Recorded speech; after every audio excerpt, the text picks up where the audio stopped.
everybody, my name is Sera Jo. This week I'm co-hosting music lessons with Carlos. See you!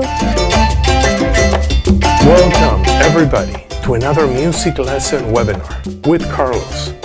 Today we will cover different topics such as ear training, contemporary piano styles, improvisation, music theory, chord progressions, and jazz voicings. We also have some new piano tutorials, so stay tuned and let's get started.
Hi Sera Jo, thank you for this tutorial on the song Mile High by Yellow Jackets.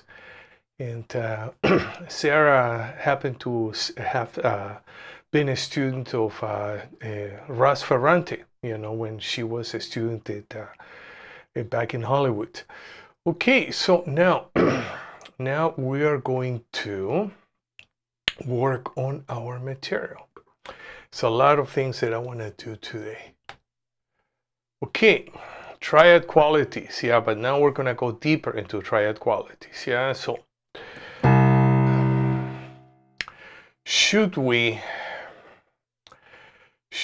warm up with triad qualities, just finding the do, the root? Yes, we should do. Yeah, because then we're gonna go deeper into this. So I'm gonna play major, minor, diminished, major, flat 5, augmented, sus4, sus2.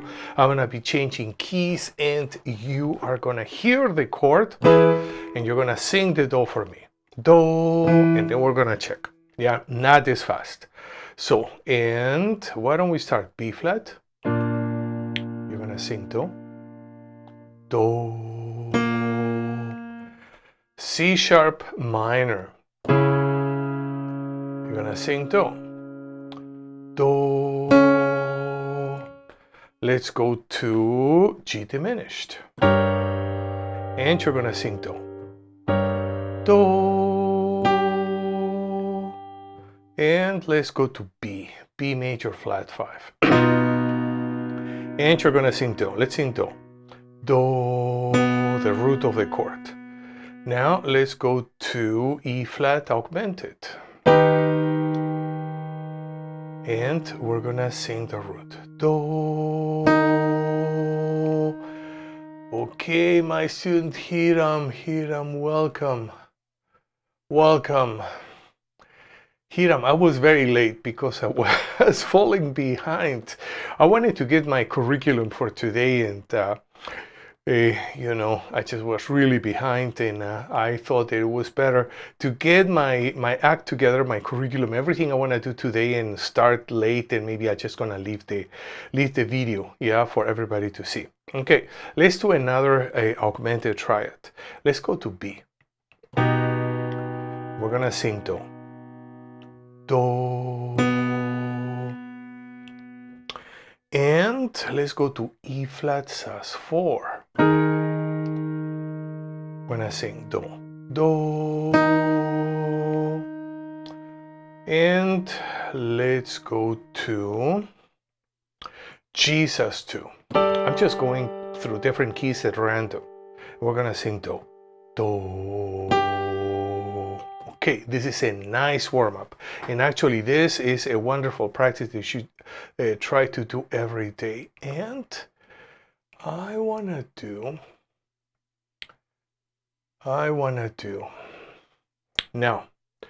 now we're gonna work with our 7 triads, and here you have the solfege layout.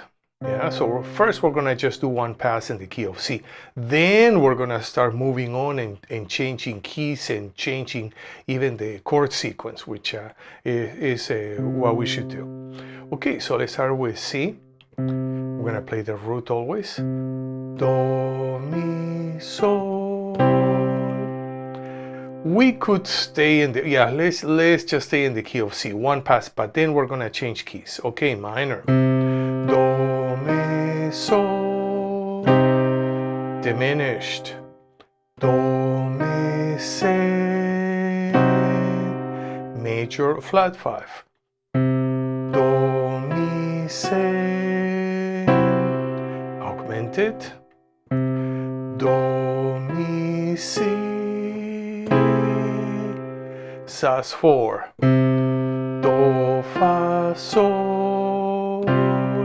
Sus2. Do, re, sol. Good. Now we're gonna do another pass, and we're gonna change key center on every chord. So this is a kind of a unique type of movable do. I call it like a floating movable do. So instead of singing root, major third, perfect fifth, no, this is terrible. Yeah, we want to sing a single syllable phrases. Do, mi, se. Yeah, we don't want to sing root, minor third, diminished fifth. I know some people sing like this. I think it's extremely awkward. Okay, so we're gonna change keys.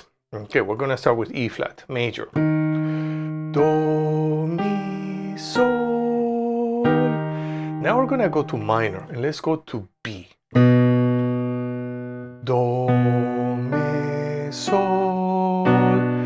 One of my teachers used to say, Carlos, when you change keys on every note, you're kind of pushing your long-term memory. You're accessing it, yeah, and you're almost pushing your mind to recreate the memory of the chord, of that quality, or that phrase, or whatever we're working with, yeah, in a fraction of a second.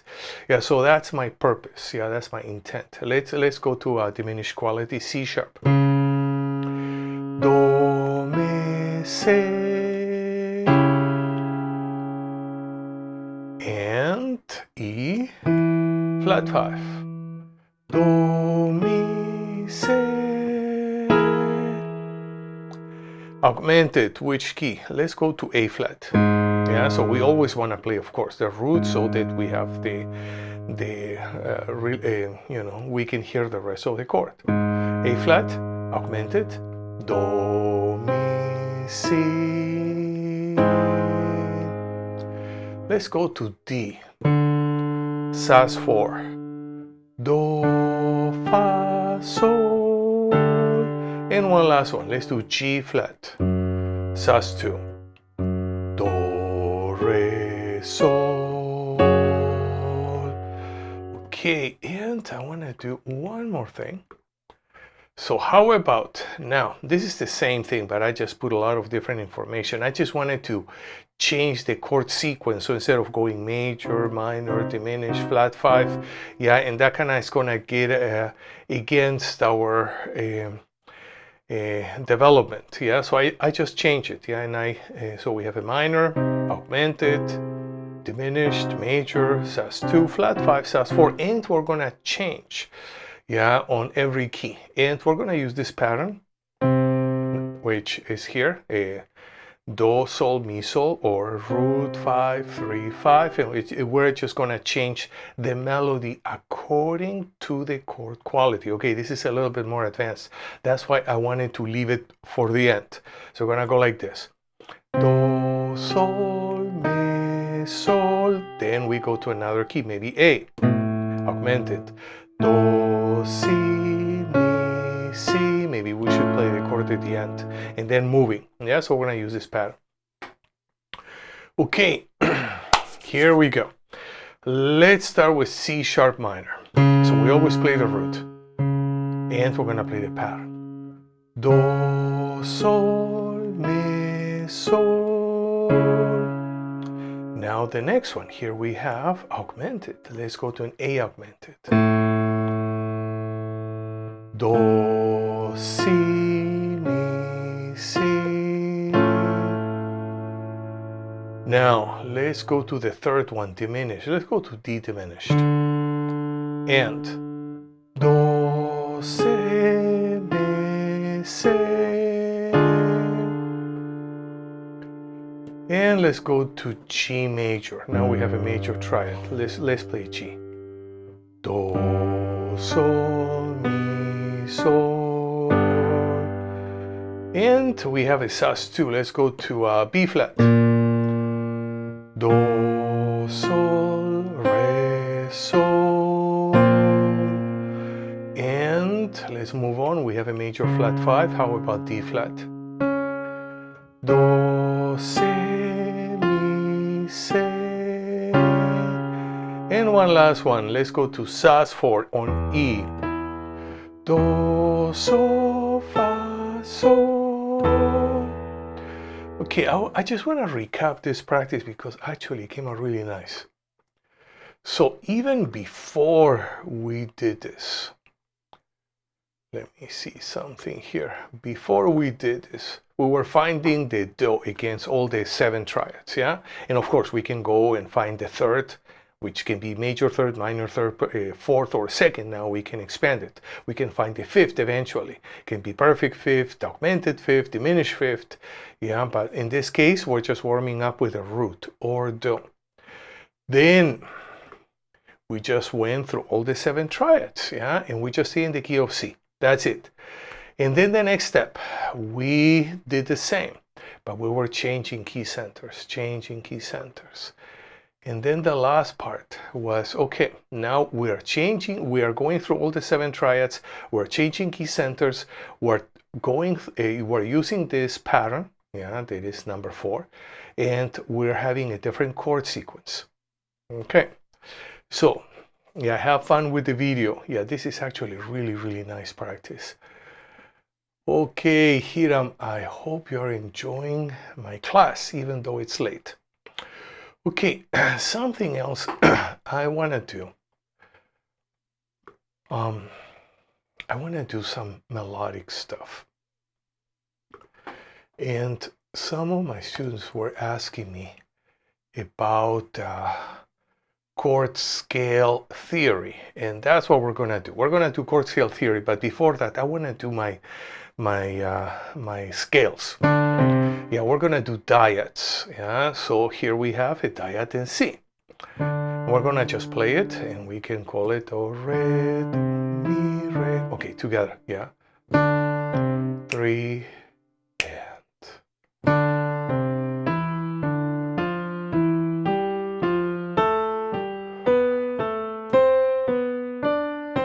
we should use a metronome. Why not?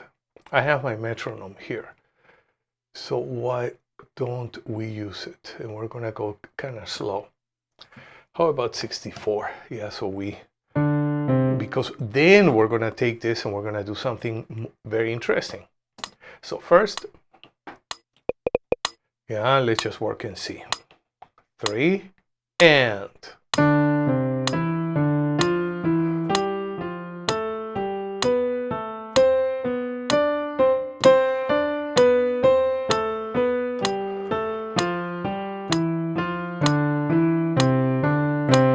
Okay, let's do it again. This is too fast, too fast. Let's go to 58. Yeah, it's 4-hour practice.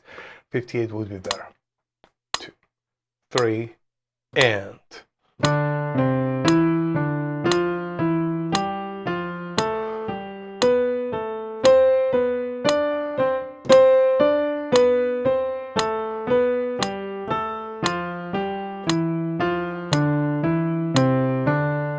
We're not going to repeat. And what is it that I want to do next? Now I want to go to Dorian mode. So we have do, re, mi, fa, sol, la, te, do. And let's play our. Okay, yeah. Let me get myself a bit. Let me shrink a little bit. Okay. Okay, this is better. Okay. Maybe I can. Okay, this is good. So we have Dorian mode, and we're gonna do the same. Yeah, we're gonna take the DIAD pattern, yeah, that we did in the key of C.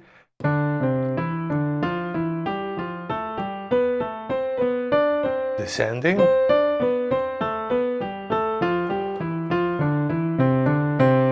Now we're gonna go to Dorian mode. I haven't written it down because it's on purpose. We have to visualize.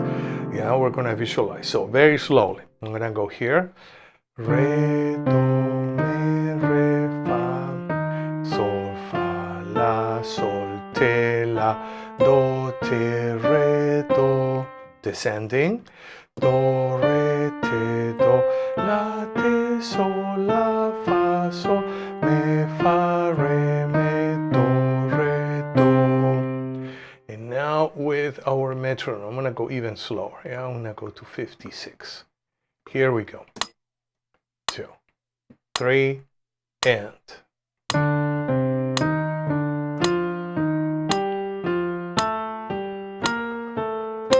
Descending.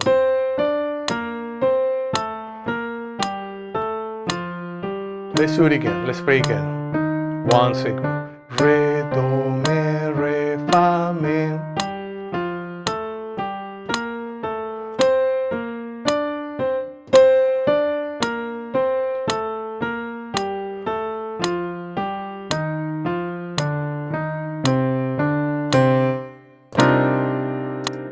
Okay, now let's go back to our DIADS in major. Now we're gonna do F. Okay, I wanna work more with clusters, yeah, and I wanna go really through the basics, but maybe today is not the day. So I'm just gonna do it. You're gonna follow me. Do, re, mi, fa, and then leave it there. Sol, la, ti, do, and then we press all the notes together and we rest and we memorize.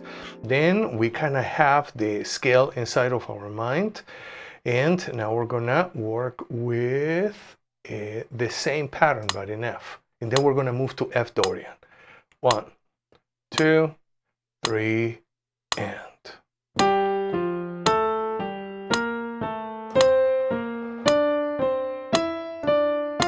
Descending.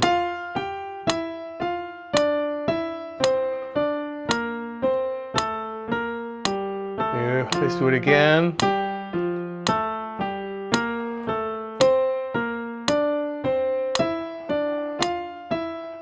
Descending.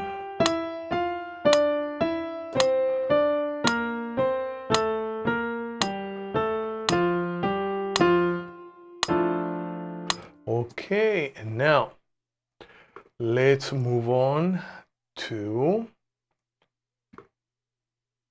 F Dorian.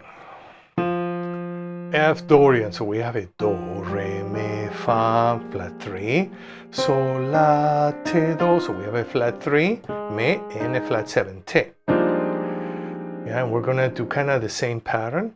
Re, Do, Mi, Re, Fa, Mi, Sol, Fa, La, Sol, Ti, La, Do, Ti, Re, Do, descending. Ti, do, la, ti, sol, la, fa, sol, mi, fa, re, mi, do, re, do. And what we're gonna do is we're gonna work with our metronome. 3, and.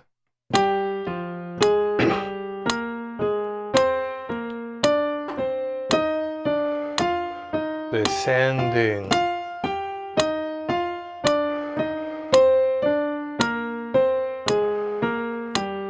Again.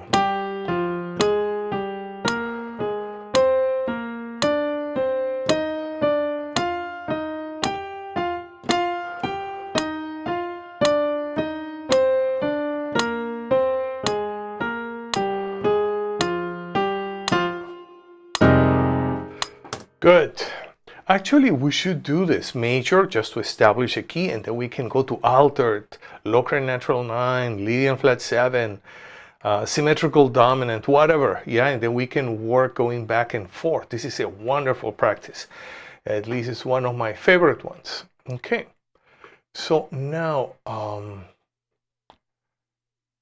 I want to do, if we have time, I want to do stride with scales.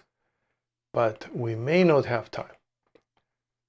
Yeah, and I wanna work with, okay, I don't need my metronome for this.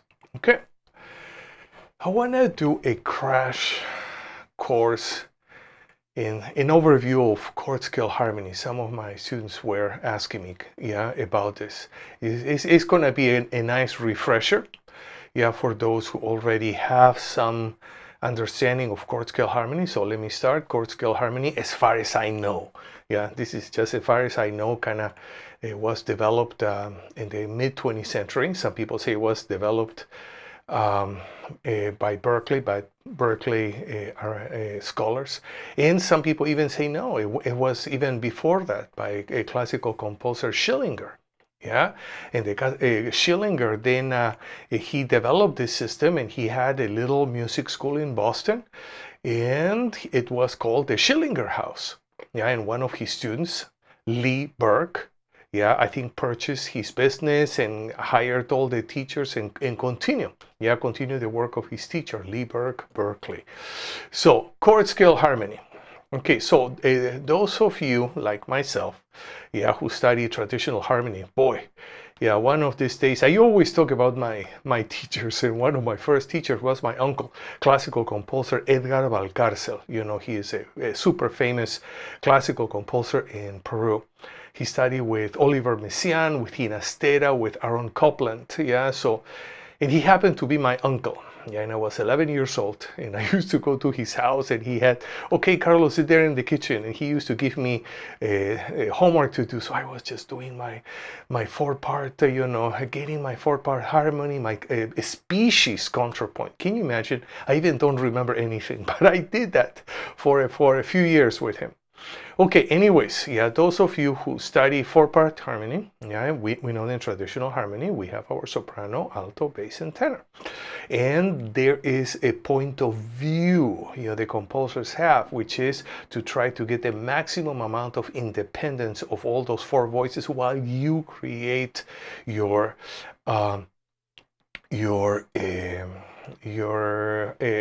harmonic sequence, yeah, the chorale. And again, the other day I saw a very interesting lecture, and it was about Franz Liszt and his composition teacher, the famous Anton Salieri. So it's the same guy who was the bad guy in Amadeus movie. So you can see it doesn't match. Yeah, the movie just took the name of Salieri, but actually, even historically, they are not compatible. Yeah, so Salieri was actually a very known composition teacher, and many people wanted to study with him. So Franz Liszt went to study with Anton Salieri, and one of the things that he taught, there were 2 aspects that he emphasized. One was, guess what? Solfege. Why? Because the composer who trains himself and trains his mind and trains his ear with solfege, he or she can read anything. He can go through the whole repertoire of the world and just absorb. So this is great. But the other one is very interesting. I think it was called, if memory serves me, partiamento. Yeah, which is the ability to, you see the cantus firmus, so figure bass, and then you just work out the harmony, yeah, the same way that we do with chord changes, but they did it with figure bass. And at the very beginning, you barely can kind of figure things out, and then you kind of get speed, and then eventually you can improvise. Yeah, so this is a wonderful training. So I'm doing a bit of a historical background here, because we're gonna go together through my view of chord scale harmony. Yeah, it's a course that I used to teach at Berkeley when I was a faculty there, and then I taught it different places. So what do we have? We have, instead of having 4 voices, and we kind of have a major and minor polarity. Yes, we do that. But the emphasis, composer's emphasis, is in having the perfect independence of voices, 4 voices. That's why you have all the rules of parallel octaves, parallel fifths. Don't go, into parallel fifths together, or all of those rules. Yeah. So I think historically, when Schoenberg decided to abandon, traditional harmony in his writing, and he just went 12 tone and did his own thing. Yeah, a lot of big band players and jazz pianists, they continue working with their own type of tonal harmony. And then Schillinger came as a classical composer. He started to observe, he transcribed and codify everything that he thought, jazz arrangers and pianists were doing in those days. Yeah, so number 1, we have a chord and we have a scale. That's kind of new. Because yes, we do have chord and scales in traditional harmony, but they work differently. A chord and a scale, and they're going to combine together. So eventually you even are not going to call it chord or scales, but it's going to become a chord and scale composite. So here we have Dorian mode. Here we have a minor triad or a minor 7 chord. But if I see it is a composite, I can say, okay, this is my minor.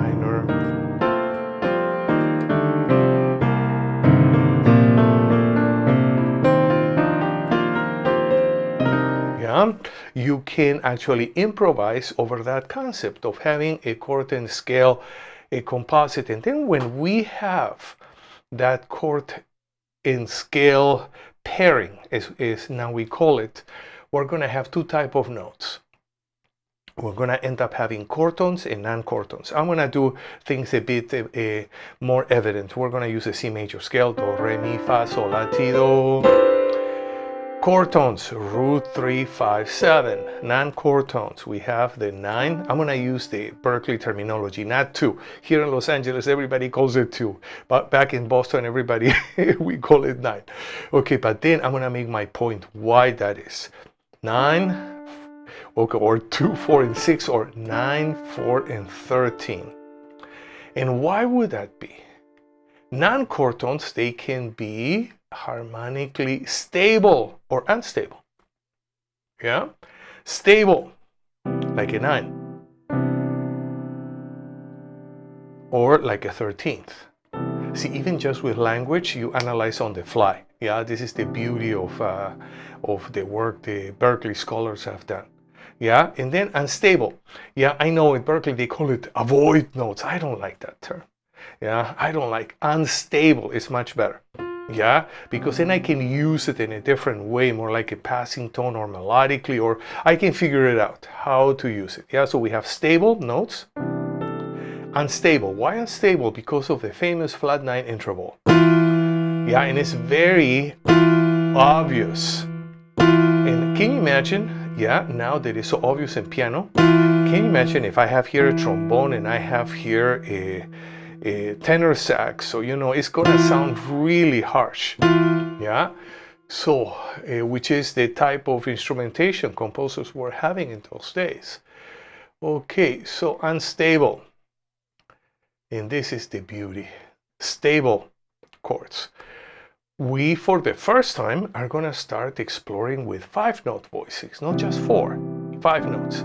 Yeah, some of my students were saying, Carlos, look at this Beethoven score. This is a lot of voices. Yes, I think he's just doubling. It's just orchestration. He's doubling, but pretty much he's thinking in 4 notes. At least that's my take.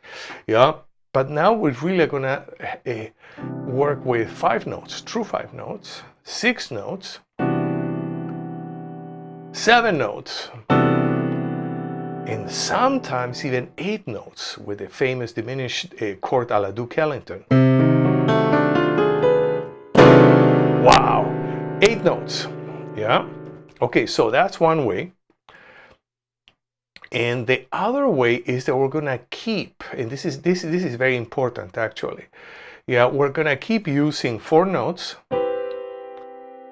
But remember, now in this type of system, this is a rhythm section system. Yeah, we didn't have rhythm section back in, you know, in the classical days. Yeah, but now we are using rhythm section all the time. Yeah, so we have a bass player. Yeah, so because we have a bass player, we have this extra note here.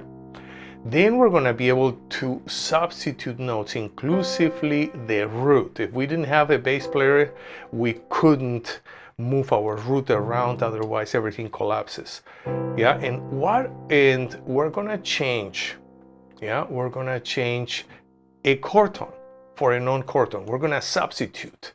Yeah, and this is the famous tension substitution, and we're going to call it 4-way close tension substitution voicings. Yeah, kind of long term.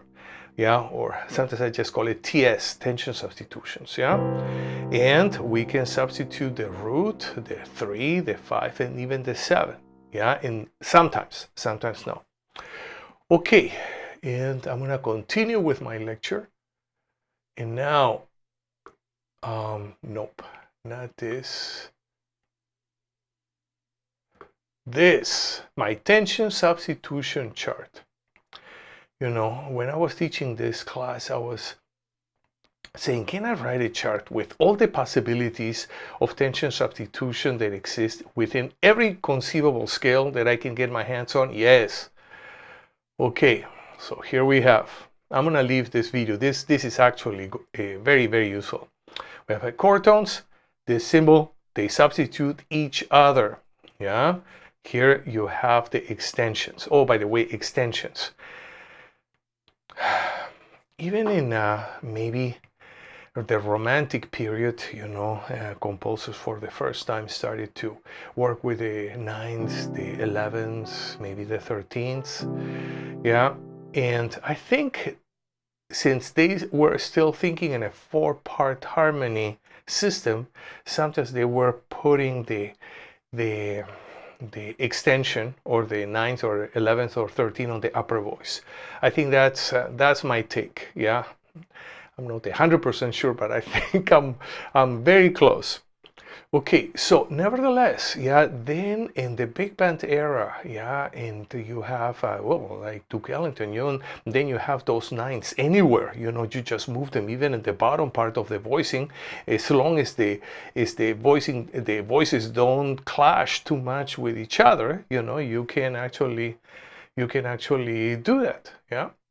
So that's why we're not going to use the word extensions, but we're going to use the word tensions. Yeah, so that's another point which is interesting. So root, we can substitute a root for a 9. Okay, so I'm gonna start here. I'm gonna start major 7. How about major 7? I can do major 7. I'm gonna do root, move it to the 9. Yeah, that sounds great. And if I have a dominant 7, I can move my root to a flat 9.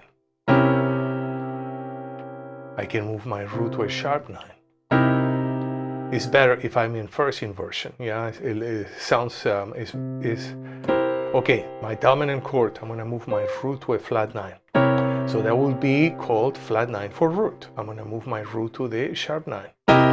That would be called sharp 9 for root. And sometimes, even if I have a sus chord, I know some composers are taking the root and moving it to the 10th. So you have the 4, 5. 4 is a chord tone. 4, 5, flat, 7, 10. Ooh, to me that sounds a little bit like Mahavishnu Orchestra. Yeah, John McLaughlin, John Hammer. Okay. Yeah, so we're gonna continue. Flat 3. We can have a flat 3. And move it to the 11th. Yeah, oops, move it to the 11th. Yeah, so, and you're gonna say, well, we're gonna say, well, it's starting to sound like a sus chord. Yeah, but this is the beauty about this. Yeah, because sometimes most people think, okay, I'm gonna have my sus chord and I'm gonna pair it with a mixolydian mode, do, re, mi, fa, sol, la, ti, te, do. But now this is a minor chord, but the way I'm thinking is actually, even if, how about this? Yeah, I'm gonna move my flat 3 to the 4. And then I'm gonna use the Dorian mode still. Yeah, so it's a different possibility of chord and scale pairing. Okay, major thirds, no substitution. Yeah, I know that some players, I think Ras Ferrante even, he substitutes the third. He goes from the third here, the third to the 9. Yeah, but this is kind of, that's his sound. Yeah, his sound. Yeah, but I'm working with the traditional, chord and scale harmony, system. Okay, so 3, no substitution. 5 has a lot. Yeah, and it depends on the scale. Let's say if I'm with a major scale with a major 7, yeah, I can have my 5 going to the 13th. Yeah, that's a possibility. Going back, how about if I have a Lydian mode? Yeah, my 5 can go to the sharp 11. How about if I'm using a minor chord? My 5 can go down to the 11th. Yeah, and a flat 13, I'm gonna have to think. Yeah, maybe just put it there. Yeah. Okay, maybe, mixolydian flat 6. Yeah, I can do that with a mixolydian flat 6. Okay, how about the flat 5? Flat 5 is interesting. Yeah, if I have a minor 7 flat 5, yeah, I can have my flat 5 move to the 11th. Yeah, so, but I still can have a Locrian mode, pairing. Okay, same minor 7 flat 5. I can take my flat 5 and move it to the flat 13. Very interesting chord. Okay, so now we're going to move on to the sharp 5. Sharp 5 can be substituted by a sharp 11. Yeah, so whenever I have a whole tone scale, yeah, and I'm seeing this note not as a flat 13 but as a sharp 5, then I can make a substitution, sharp 11, or an altered scale. Yeah, I can have this chord, thinking about the sharp 5, but I want to do a sharp 5 or sharp 11 substitution. Flat 7, no substitution. This one, the next one is very interesting. Major 7 can be substituted by a major 6, and vice versa. A major 6 by a major 7. And we can have in 4 voices, we can have up to 2 note substitutions going at the same time. Yeah, so then if I have a major 7, or let's use a first inversion, yeah? I'm gonna take my root and I'm gonna move it to the 9 for root substitution, and then I'm gonna take my 7 and I'm gonna move it to the 6. And I end up with this chord, yeah, which is kinda the a major 6-9, yeah, which Bill Evans used it a lot. Okay, diminished 7 for major 7. This is very interesting. So we're gonna start with the diminished chord, and we're gonna pair it with a diminished, a symmetrical diminished scale. Do, re, mi, fa, se, le, la, ti, do. Okay, and then the 7, the diminished 7, I'm gonna move it to the major 7. And I'm going to end up to the diminished major 7 chord. Some of my friends, yeah, which are, you know, more traditional in their way of seeing this is, Carlos, you know, you really don't have a diminished major 7 chord in jazz harmony. Yes, you do. Chick Corea has been using it forever. Steve Swallow forever. Yeah, yes, we do. Yeah, and we can use them simultaneously. Yeah, we can go back and forth. Yeah, so this is our tension substitution. And I want to do one more thing. I know this today was a little bit theory heavy, but I think it's really good that we do this. Okay, now this. This chord. Okay, wow, this actually we need to go into more detail. Is this Schenkerian analysis? No, it's not. It's just a chord scale analysis. Yeah.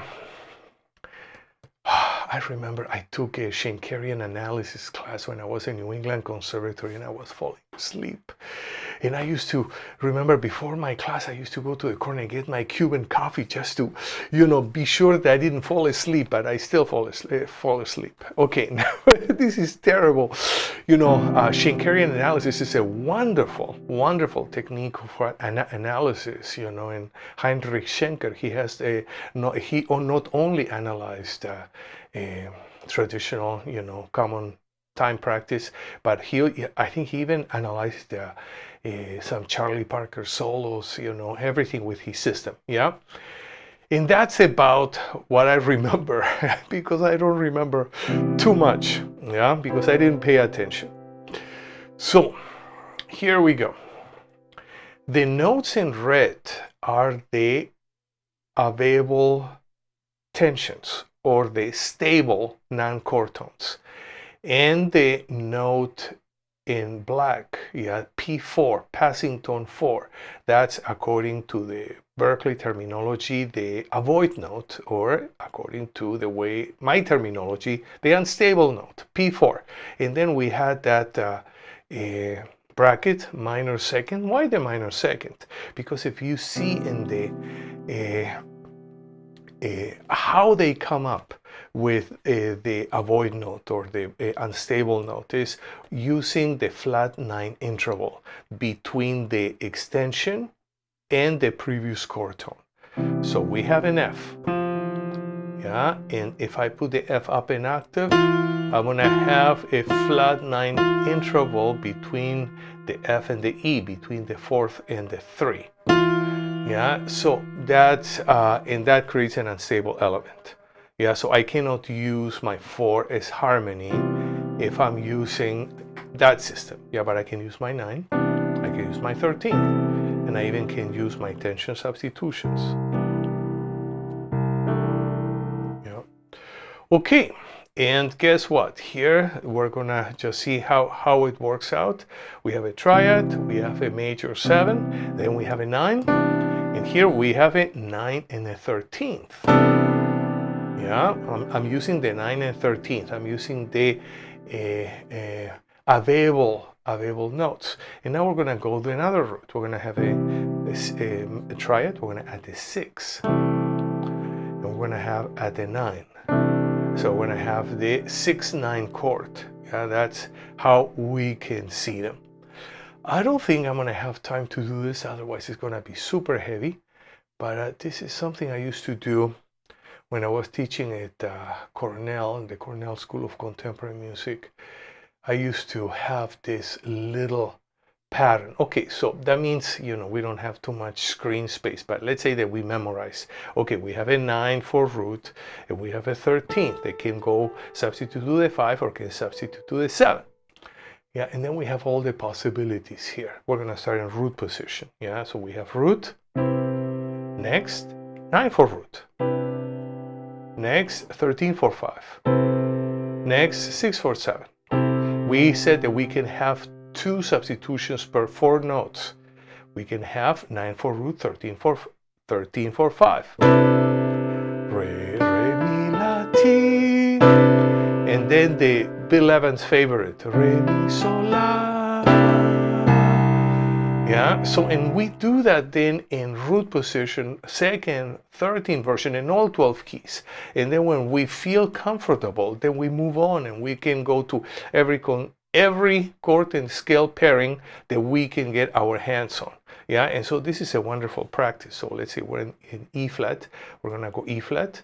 Okay, chord tone, 9 for root, 13 for 5, 6 for 7, 13, 9, 6, 9. Then we move to another key. Yeah, maybe we can go to G flat, chord tone, 9 for root, 13 for 5, 6 for 7, 13, 9, 6, 9. Yeah, and that gives us the possibility within 4 notes, substitution, major 7 with a major scale.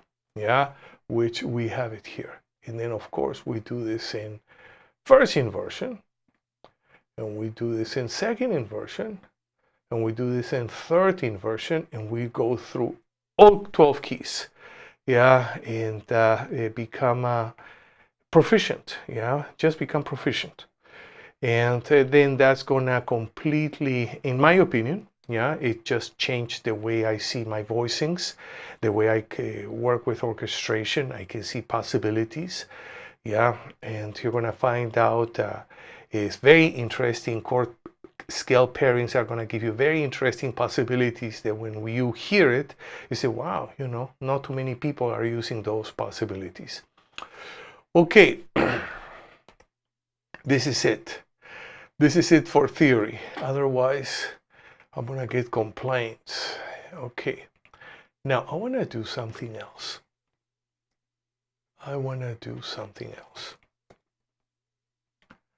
Okay, good. Wow, I wanted to do voice leading, but I don't think we're going to have time. I also wanted to do stride against scales. This is something I wanted to do for years in my own practice, is to do chord and scale pairing. Yeah, and then using chord scales with stride in different cycles, you know, through all 12 keys.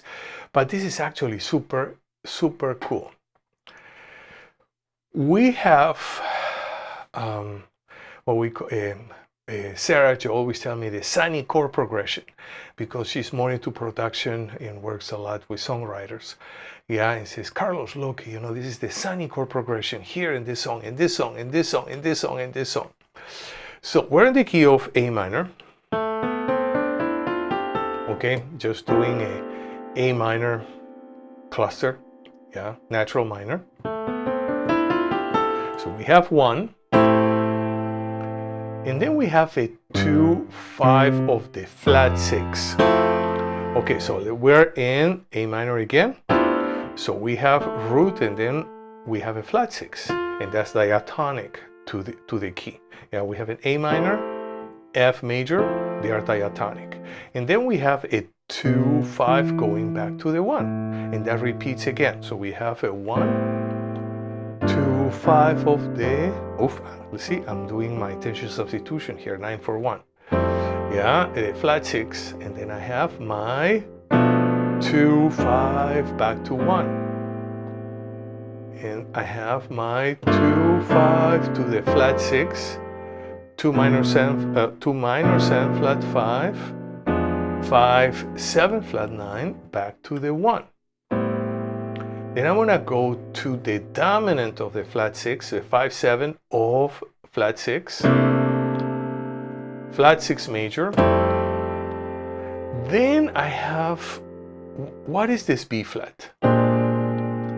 B flat is actually a substitute dominant that doesn't resolve into where it should be, where usually it's going to resolve into, yeah, into the A minor, but we have a delayed resolution. So instead of resolving right away into the A minor, we have a B flat 13, and then we have a 2, 5, and then we'll resolve. And then we have a very nice turnaround.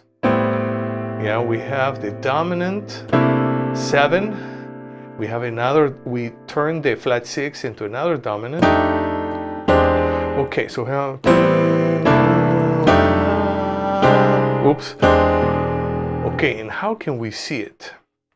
C7 is going to be a dominant of the F. Yeah, a 5, 7 of the 6 or flat 6. You know, I prefer to use the Berkeley terminology instead of using the classical terminology with jazz harmony.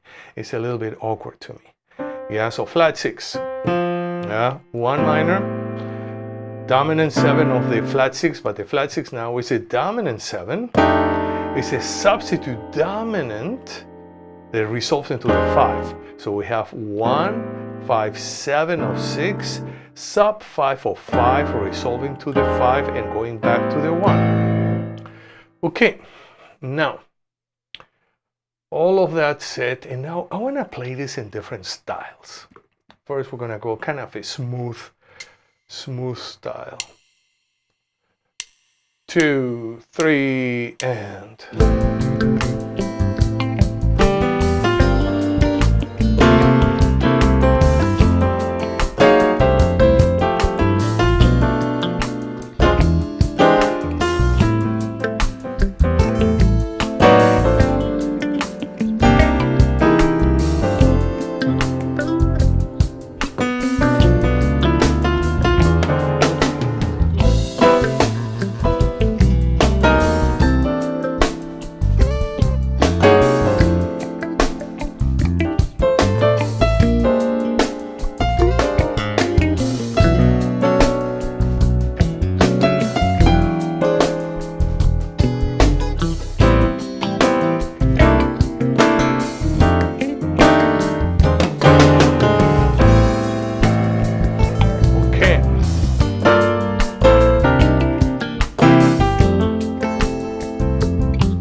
It's A minor,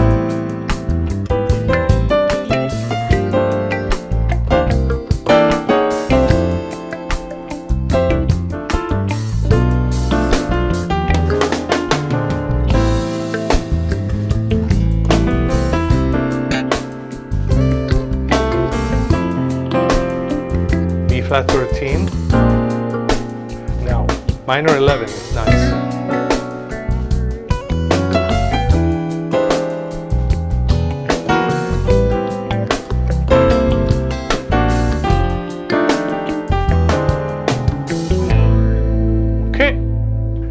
Yeah, very nice chord if you ask me. Okay, oops. And now I wanna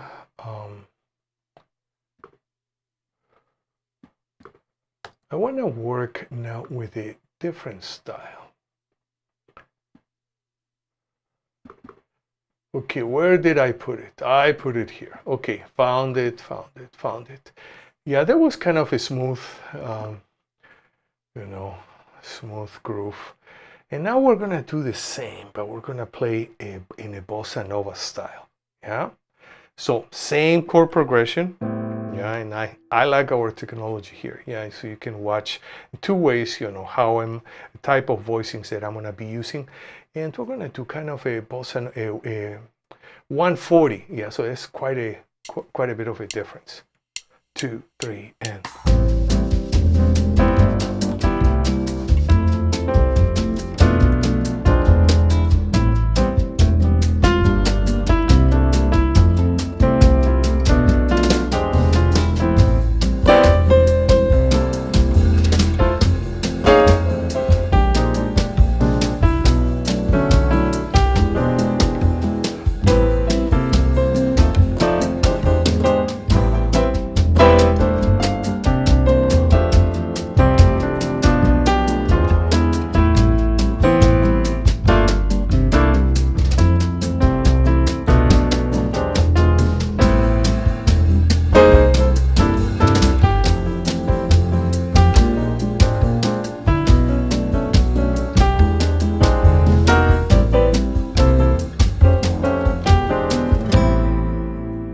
Okay, yeah, same sunny chord progression.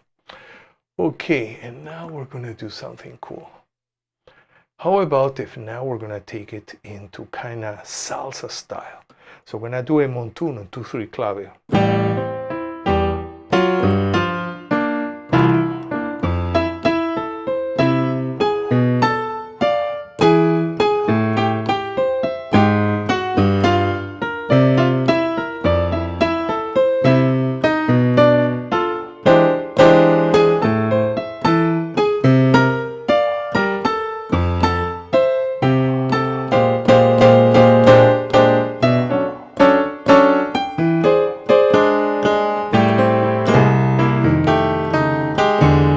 Maybe, yeah, but this is going to be a little bit faster. Yeah, so here we go. 1, 2, 8.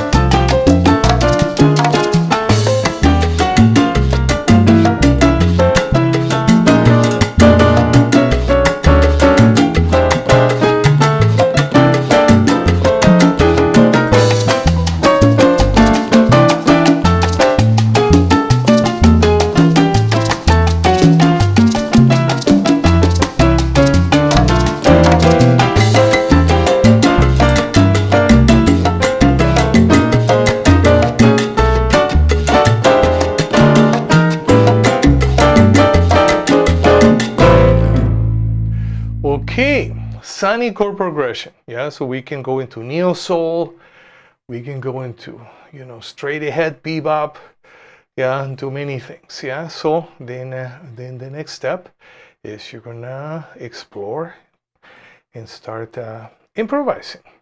Yeah. And when I give that assignment to my students, nobody wants to write things down. Everybody thinks, oh no, I'm just gonna feel it. And Carlos, don't make me do this type of work. No. We have to kind of work on.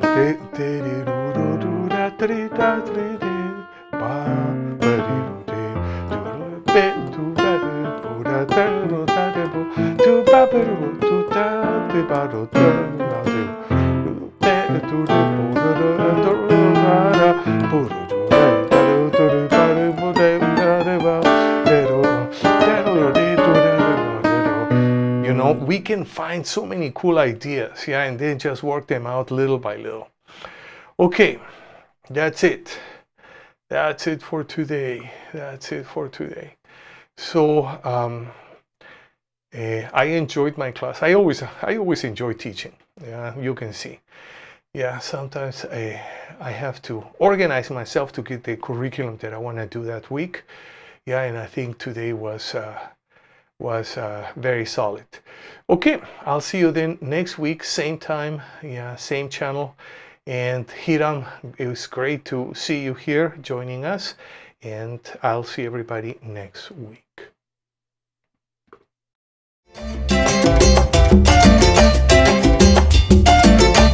Thank you for being with me in this live broadcast.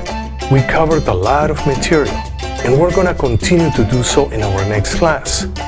I'll see you next week. Same time, same channel. Until then, have a wonderful week. Practice your instrument every day. Listen and play lots of good music.